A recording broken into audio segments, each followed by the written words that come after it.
Shalom rekan-rekan pemuda sekalian, dimanapun rekan-rekan pemuda berada saat ini. Untuk kesekian kalinya kebaktian pemuda kita adakan melalui media online. Namun kiranya hal ini tidak mengurangi sikap hati kita untuk datang beribadah kepadanya.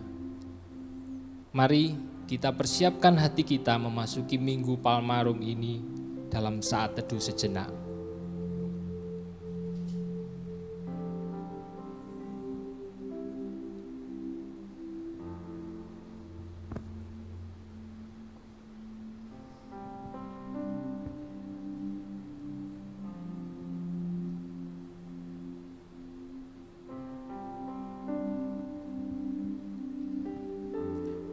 Rekan-rekan pemuda yang terkasih, dimanapun engkau berada, mari bersama-sama kita mengawali kebaktian hari ini dengan meyakini bahwa pertolongan kita adalah dalam nama Tuhan yang menjadikan langit dan bumi, yang kasih setianya kekal selama-lamanya. Amin.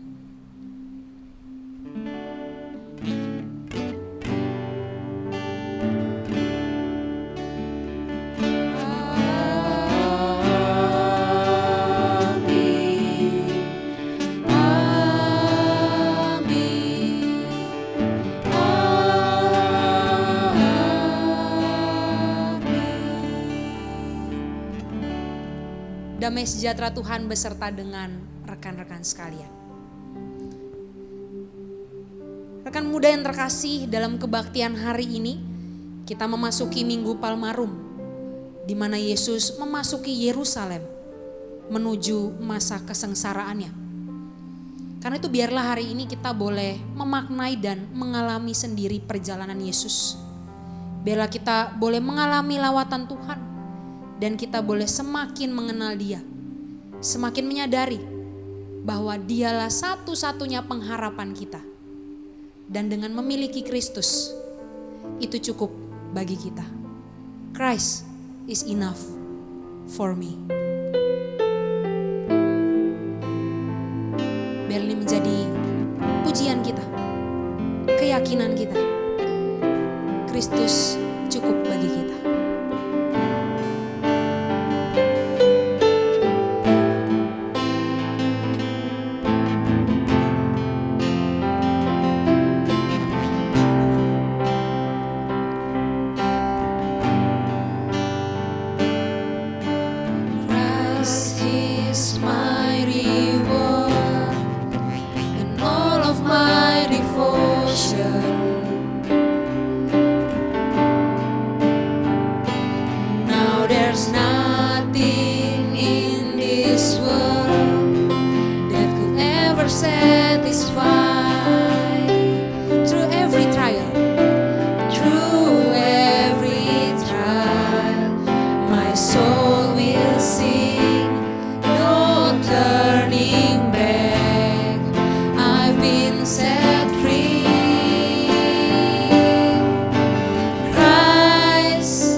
Christ my all in all.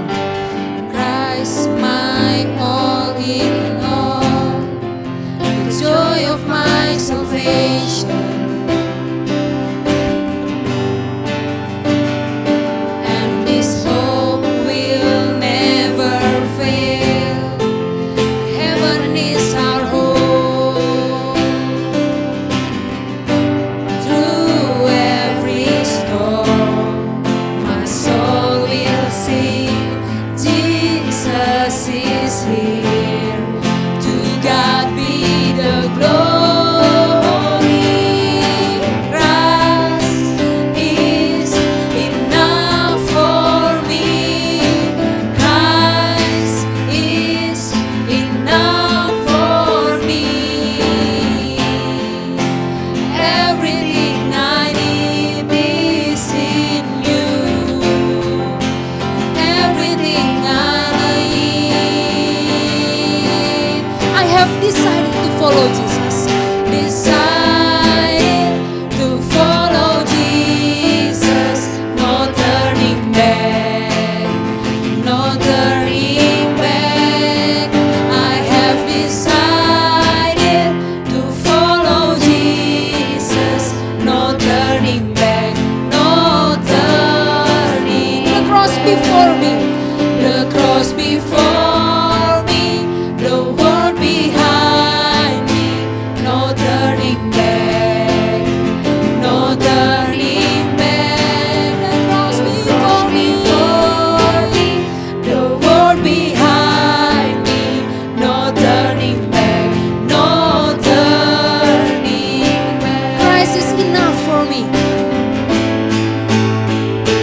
keputusan kami untuk mengikut Tuhan. Karena kami percaya dalam hidup ini Kristus lebih dari cukup buat setiap kami. Ampuni kami Tuhan, kalau sampai dengan hari ini seringkali kami merasa gak cukup hanya dengan Tuhan. Kami masih sering mencari beragam hal untuk mendapatkan kebahagiaan itu. Kami lupa kami punya Tuhan yang lebih dari cukup. Kami rindu Tuhan saat ini kami boleh duduk tenang di sisi Tuhan. Kami rindu menikmati lawatan Tuhan pada saat ini. Tuhan menolong setiap kami, biarlah pada saat ini ketika firman Tuhan disampaikan, kami boleh mengalami Kristus.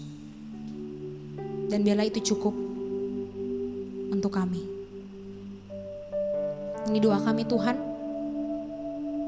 Dalam nama Tuhan Yesus Kristus, kami sudah berdoa. Amin.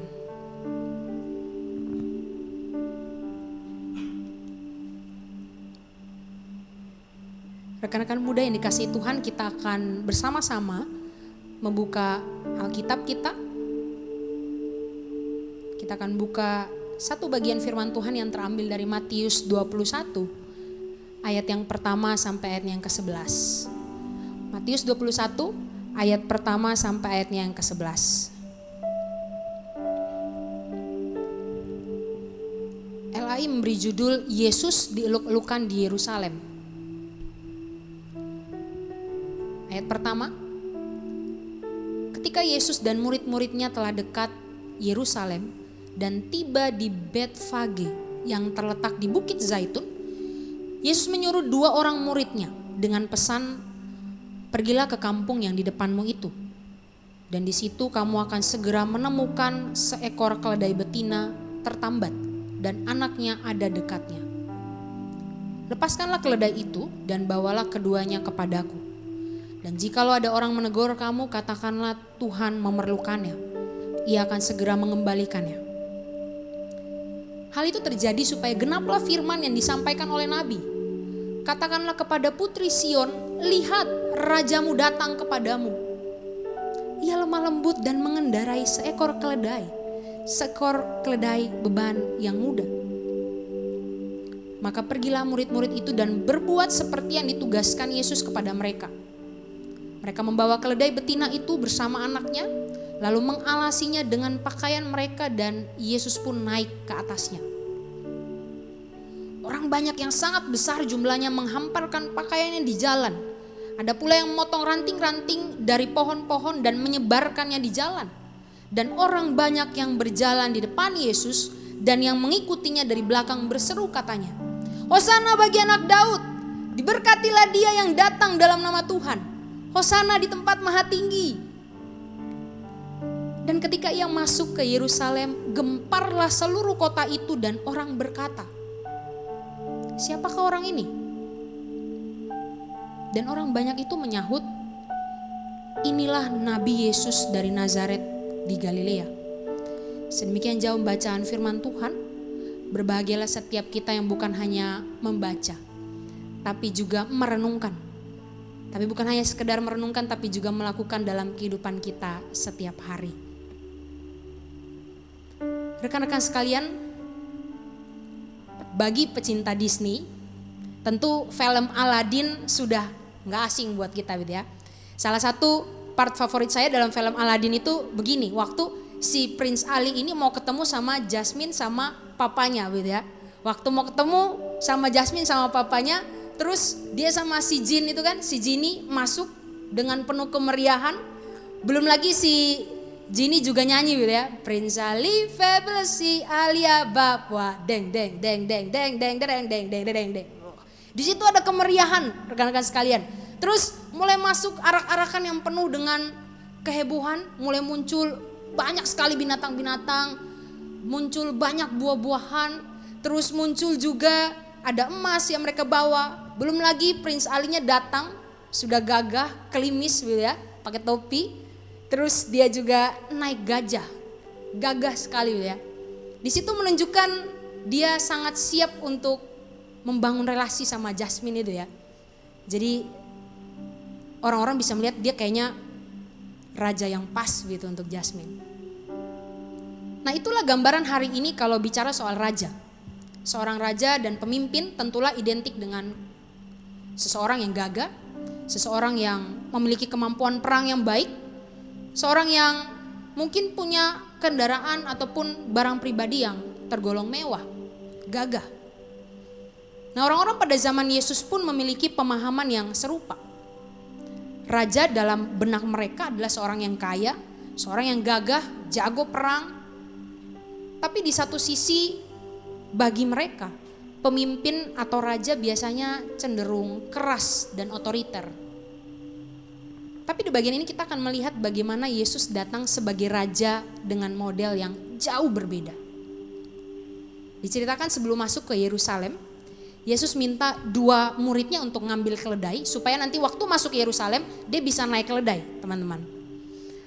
Pertanyaannya sekarang begini, kenapa Tuhan Yesus nggak jalan kaki? Kalau dipikir-pikir perjalanan Tuhan Yesus, pelayanan Tuhan Yesus selama ini dia jalan beribu-ribu kilo, dia nggak naik apa-apa, dia cuma jalan kaki. Kenapa dia naik keledai? Kan padahal jarak Betfage ke Yerusalem tinggal 3 kilo. Tapi kenapa dia mau naik keledai? Wong biasa berkilo-kilo dia jalan kaki. Ini dia mau naik keledai. Pak Tuhan Yesus rematik begitu, mulai sakit kaki? Atau bagaimana? Kenapa? Atau kan mungkin Tuhan Yesus sudah mulai capek begitu? Rekan-rekan, faktanya Yesus memutuskan naik keledai untuk menggenapkan nubuatan perjanjian lama. Dalam Zakaria 9 ayat 9 berkata begini, bersorak-soraklah dengan nyaring hai putri Sion, bersorak-soraklah hai putri Yerusalem. Lihat rajamu datang kepadamu, ia adil dan jaya, ia lemah lembut dan mengendarai seekor keledai beban yang muda. Ini menunjukkan bahwa Yesus benar-benar raja yang dinubuatkan akan menyelamatkan Israel. Ya kan, supaya nubuatan, oh raja ini bakal naik keledai nih. Oh ya, makanya Yesus naik keledai untuk menunjukkan dan membuktikan bahwa dialah raja yang selama ini dinubuatkan. Tapi pertanyaannya kenapa juga harus naik keledai gitu ya? Kenapa raja, kan dia raja nih, kenapa enggak naik unta misalnya kan? Unta, aku bayangin unta, kuda mungkin terlalu muluk unta, kuda. Kenapa harus naik keledai gitu ya? Udah jalannya lambat, orang senggol sedikit mungkin bisa rubuh gitu ya, bisa jatuh. Tapi kenapa dia harus naik keledai? Apalagi kita tahu keledai bukanlah hewan yang gagah.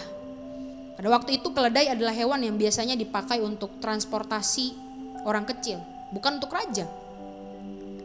Dia juga biasa digunakan untuk pekerjaan pertanian, teman-teman. Tapi Yesus memilih naik keledai karena dengan menunggangi keledai inilah Yesus menunjukkan kehadirannya yang lemah lembut. Bukan menunjukkan perangai yang keras dan siap berperang. Dia ingin menunjukkan bahwa saya datang dengan membawa damai. Saya datang dengan lemah lembut, gak mau perang, gak mau keras, gak mau otoriter. Tuhan ingin menunjukkan bahwa dia raja yang lemah lembut. Juga raja yang penuh kerendahan hati dan sangat membumi, sangat merakyat.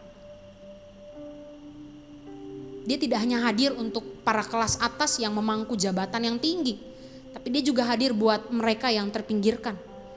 Mereka yang dianggap kafir, najis, yang dianggap rendah.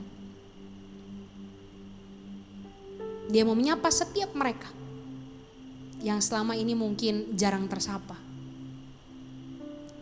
Nah rekan-rekan sekalian, arak-arakan ini belum selesai sampai di keledai, masih lanjut gitu ya. Dalam ayat selanjutnya dikatakan Yesus mulai masuk Yerusalem. Dan orang banyak yang mengikuti Yesus mulai heboh gitu ya. Tim suksesnya mulai beraksi gitu ya. Terus mereka mulai gelar pakaian-pakaian, mereka buka, mereka taruh gitu ya. Ranting-ranting dipatahin, ditaruh di tanah. Terus mulai berteriak, Hosana bagi anak Daud, Hosana bagi anak Daud, Hosana di tempat yang maha tinggi. Hosana ini berarti dalam bahasa aslinya adalah save now, selamatkan kami sekarang, selamatkan kami sekarang dari semua tekanan kami. Orang banyak ini berharap ketika Yesus datang, maka saat itu semua tekanan selesai, Gak ada lagi penindasan orang-orang Roma, gak ada lagi namanya hidup susah, akan bebas. Itu harapan mereka. Tapi pertanyaannya, apakah mereka benar-benar memahami harapan yang Yesus ingin berikan? Kemungkinannya enggak. Kenapa? Karena kemungkinan besar mereka yang berteriak Hosana itu adalah mereka juga yang akan berteriak salibkan dia. Mereka yang memuji Tuhan pada waktu itu adalah mereka juga yang akan berteriak menyuruh Yesus untuk disalib. Kenapa? Karena mereka gagal paham harapan apa yang Yesus mau kasih. Bukan hanya soal hidup terbebas dari masalah. Ingat kalau kita lihat di pasal sebelumnya Tuhan Yesus bilang untuk hidup sama Tuhan, mengikuti raja ini perjalanannya gak mudah. Malah harus memikul salib setiap hari. Karena itu harapan yang Yesus janjikan jauh lebih dalam daripada semua yang mereka pikirkan. Yaitu harapan kekekalan. Harapan yang akan menjadi nyata ketika Yesus merendahkan diri serendah-rendahnya di atas kayu salib.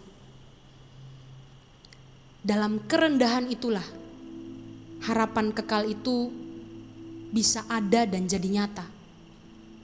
Dan bahkan bisa dikasih buat kita. Ketika dia harus masuk dalam titik terendah dalam hidupnya. Baru di situ ada harapan. Tapi kenyataannya gak semua orang hari itu bisa terima apa yang Yesus lakukan. Bagi mereka harapan itu ada ketika raja itu bisa menang, berkuasa dan gagah. Harapan itu gak akan ada kalau raja mereka terpuruk. Pasti rakyat juga ikut terpuruk. Bisa jadi itu juga jadi konsep kita hari ini. Harapan itu ada ketika hidup saya oke. Oh ada harapan nih, bisa mikirin A, B, C, D, ada harapan. Ada secerca harapan. Tapi kalau hidup susah, untuk hidup aja susah gitu kan. Apalagi mikirin harapan. Dan sampai kita berpikir dalam titik terendah pun gak ada harapan di sana. Bagi Yesus gak seperti itu rekan-rekan sekalian. Bagi Yesus harapan itu ada dan menjadi nyata ketika ia merendahkan dirinya. Ketika dia masuk dalam momen-momen paling rendah dalam hidupnya. Karena itu jangan sampai hari ini kita seperti orang banyak yang sekedar berharap bahwa Tuhan akan memberikan hal yang baik. Saya berharap yang baik, maka itu akan baiklah. Karena harapan akan hal baik versi kita, belum tentu baik versi Tuhan. Terkadang harapan yang kita harapkan tidak sesuai dengan harapan yang Tuhan harapkan.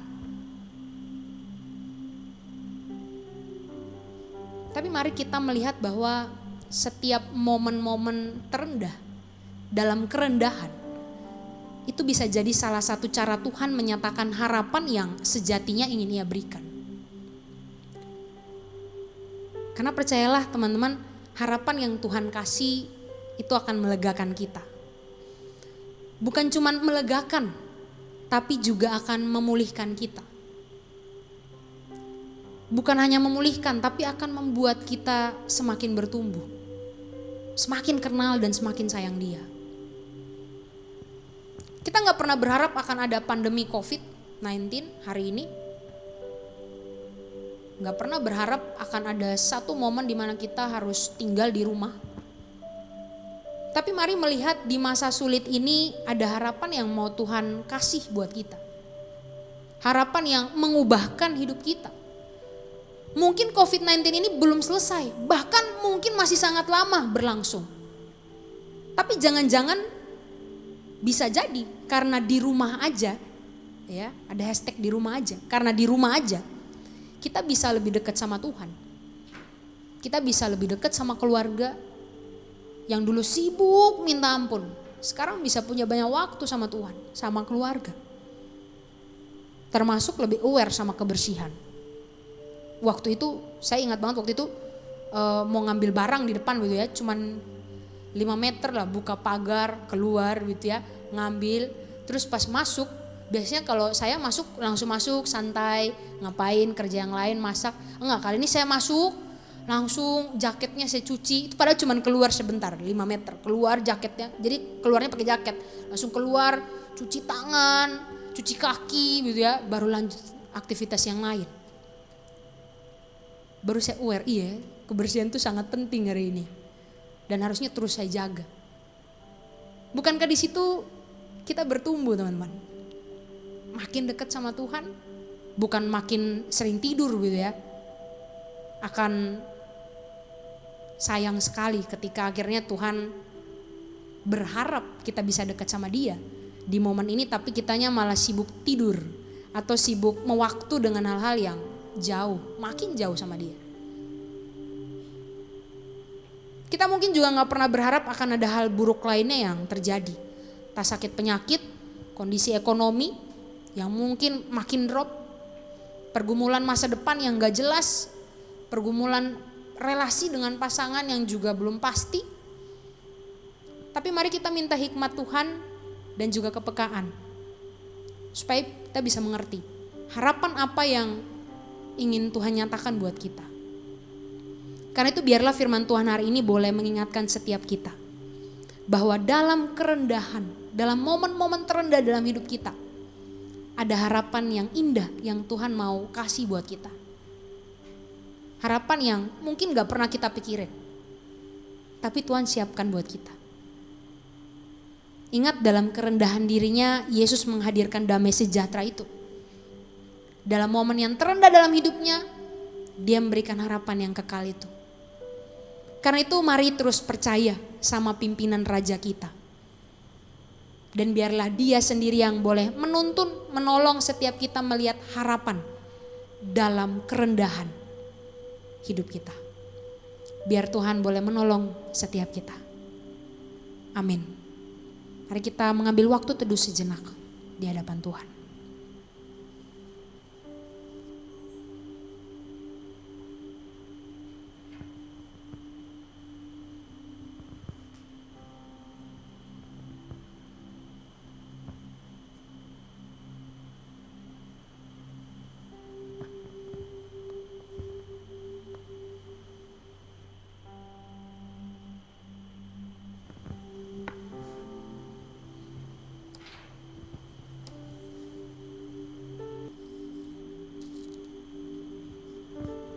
Mari rekan-rekan pemuda bersama-sama dengan umat percaya di segala waktu dan tempat mengingat pengakuan iman pada baptisan kita menurut pengakuan iman rasuli.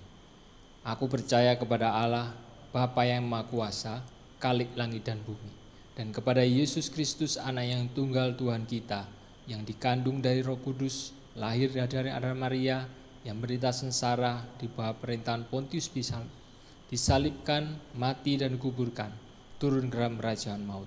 Pada hari yang ketiga bangkit pula dari antara orang mati, naik ke surga, duduk di sebelah kanan Allah, Bapa yang Maha Kuasa, dan dari sana yang datang untuk menghakimi orang yang hidup dan yang mati. Aku percaya pada Roh Kudus, gereja yang kudus dan am, persekutuan orang kudus, pengampunan dosa, kebangkitan orang mati, dan hidup yang kekal.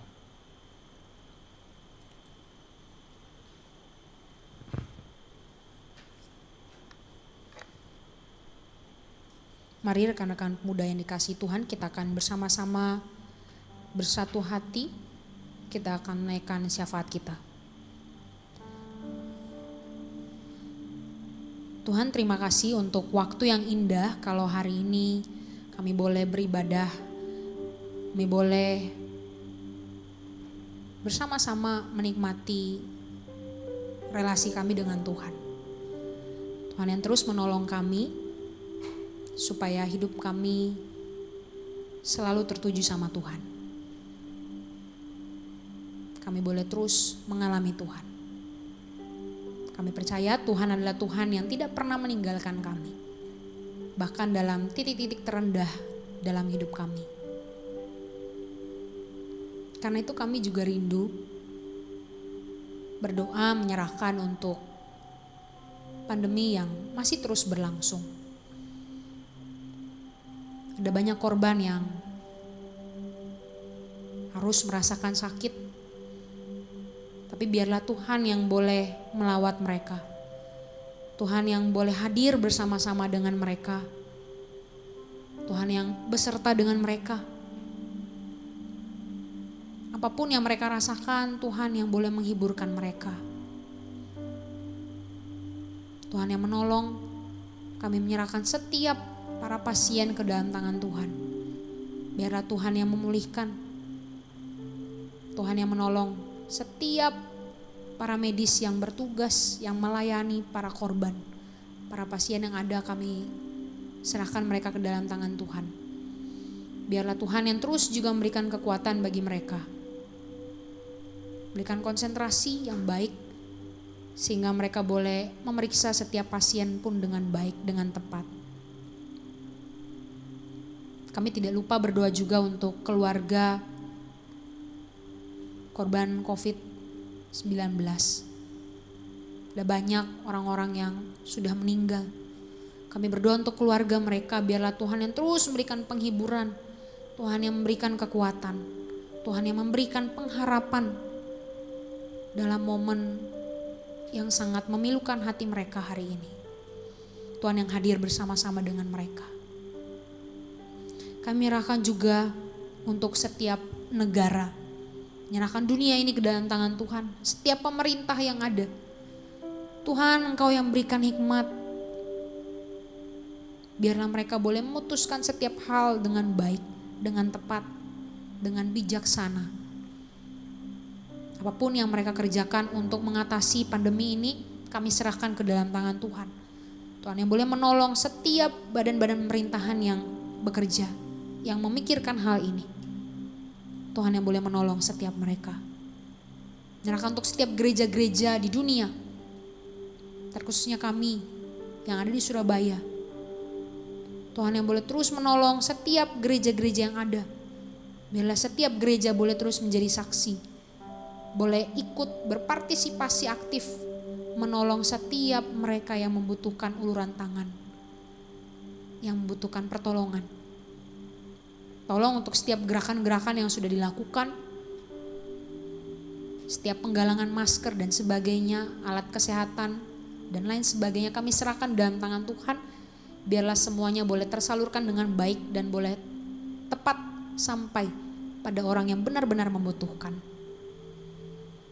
Terima kasih Tuhan, menyerahkan setiap pergumulan pribadi kami, apapun yang menjadi pergumulan kami, Engkau yang paling tahu dan paling mengerti.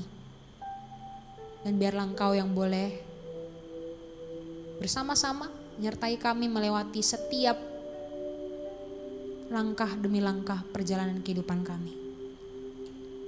Terima kasih Tuhan. Inilah syafaat kami yang kami panjatkan dalam satu nama, Tuhan Yesus Kristus, yang sudah mengajarkan kami berdoa.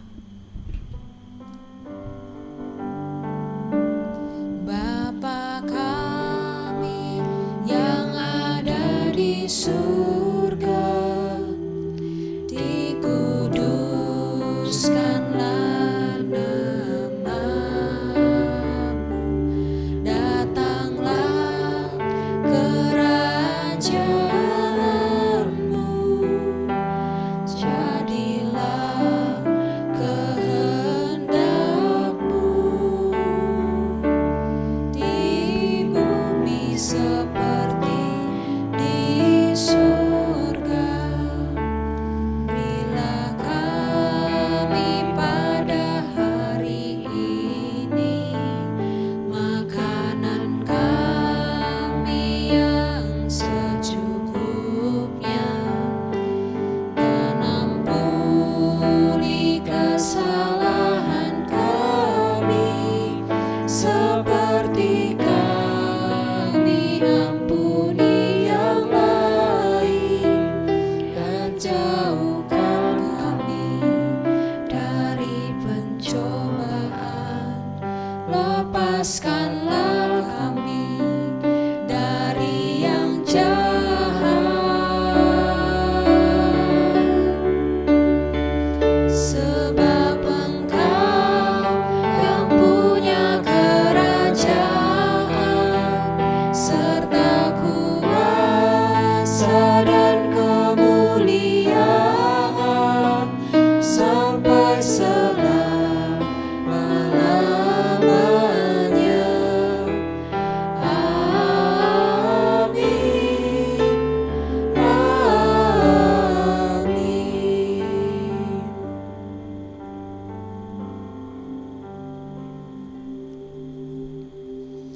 Rekan muda yang dikasihi Tuhan, kita akan mengakhiri kebaktian kita hari ini. Mari bersama kita dengan teguh tetap berpengharapan pada Allah. Dalam titik tertinggi maupun dalam titik terendah hidup kita. Dan mari terus percaya bahwa kita akan terus dipegang erat. Dia Raja kita, Dia Bapa kita yang akan selalu menyertai kita.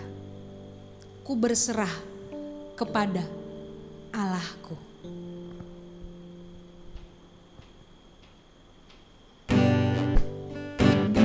Mari kita nyatakan iman kita, kerinduan kita untuk terus berserah pada Allah kita. Kepada Allahku, di darat pun di laut menderu, tiap detik tak berhenti, Bapa Sorgawi terus menjagaku. Ku tahu benar, ku dipegang erat di gunung tinggi dan samudera, di taufan gelap ku didekat, Bapa Sorgawi terus menjagaku. Kepada Tuhan aku berserah. Kepada Tuhan aku berserah, di gua singa saat disesat, dalam perang atau senang, Bapa Sorgawi terus menjagaku. Ku tahu benar, ku dipegang erat di gunung tinggi dan samudera, di taufan gelap ku didekat, Bapa Sorgawi terus menjagaku. Meski berjalan di lembah gelap, Gembala baik membimbingku tetap. Meski berjalan di lembah gelap, Gembala baik membimbingku tetap. Ku dihantar dan tak gentar, Bapa Sorgawi terus menjagaku. Ku tahu benar, ku dipegang erat di gunung tinggi dan samudera, di taufan gelap ku didekat, Bapa Sorgawi terus menjagaku.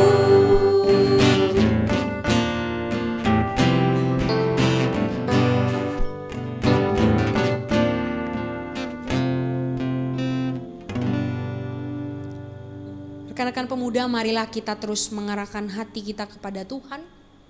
Dan biarlah kita boleh menjadi saksi Kristus bagi dunia yang hari ini membutuhkan pengharapan. Hingga segala puji dan hormat dan kemuliaan kita persembahkan bagi Raja kita. Dan mari sekarang kita menerima berkat Tuhan. Kiranya kasih karunia daripada Allah Bapa kita, anugerah keselamatan daripada Tuhan Yesus Kristus, serta pertolongan daripada Roh Kudus memampukan setiap kita menjalani hari-hari penuh pengharapan dalam titik tertinggi maupun titik terendah dalam hidup kita, mulai dari sekarang sampai selama-lamanya. Amin.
I see that cross, I see freedom. When I see that grave, I'll see Jesus. And from death to life, I will sing